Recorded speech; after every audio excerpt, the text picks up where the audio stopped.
Le rideau se lève sur un jardin potager, perché sur les toits parisiens. 800 mètres carrés de surface où se côtoient petites fleurs des champs et légumes. Françoise gère ce lieu hors norme. Le jardin, conçu il y a 1 an et demi à l'initiative de la mairie de Paris, est encore jeune. Ça demande du temps. Voilà, un jardin, de toute façon, ça ne se fait pas en un claquement de doigts. Ça met 3 à 4 ans à se mettre en place. Et pas seulement au niveau de ce qui pousse, mais je pense aussi au niveau de l'ambiance qui y règne. Ah, c'est bien, c'est bien. Jean-Paul Colert ne vient jamais les mains vides. Des kilos de compost et des cagettes de semis, mais aussi tous ses diplômes. Il est ingénieur agronome et maître composteur.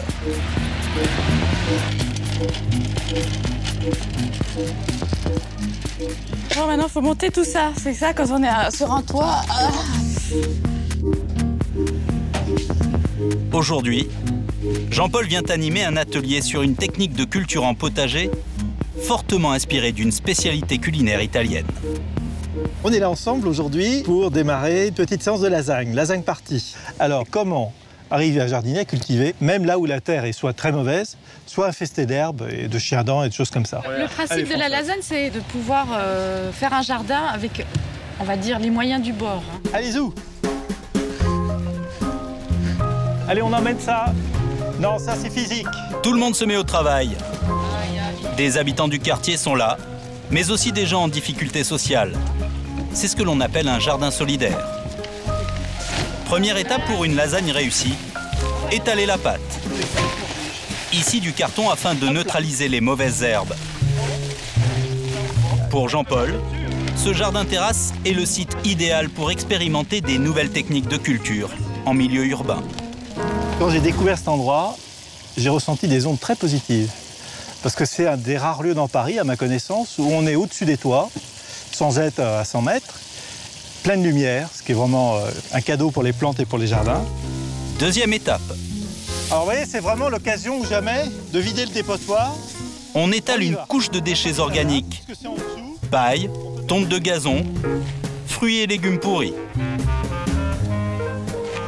C'est de cette superposition de couches de matériaux organiques que vient le nom de lasagne. Ça ressemble à rien au début, c'est normal. À l'autre bout du jardin, certains ne s'intéressent pas trop à l'atelier lasagne. Trop bien. On va écraser ça. Fraises de Paris, 100%. 20e. Paris 20e. Elles sont très bonnes.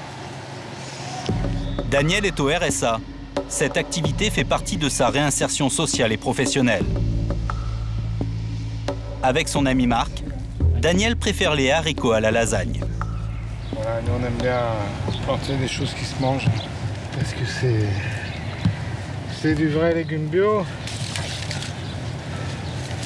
C'est tellement cher maintenant, le bon légume bio. Valérie Navarre est coordinatrice de l'association Jardin de Béton. Pour elle, le jardinage a carrément des vertus thérapeutiques. C'est une activité qui détend, qui apaise.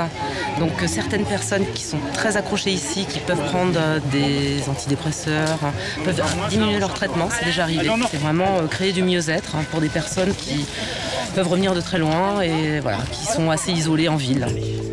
Pendant ce temps, Jean-Paul met la dernière main à sa lasagne.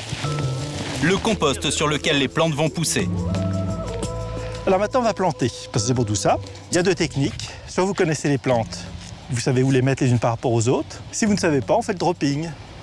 Le dropping. Là où ça tombe, on plante. Schnack. Tomates, Bink. sauge, laitue et fleurs vivaces sont jetées dans un ordre aléatoire. La technique de la lasagne a pour avantage d'être bon marché et éco-responsable. Poussez, tapotez. Seulement 2 semaines plus tard, pour la fête de la nature, la lasagne s'est transformée en une petite oasis de verdure.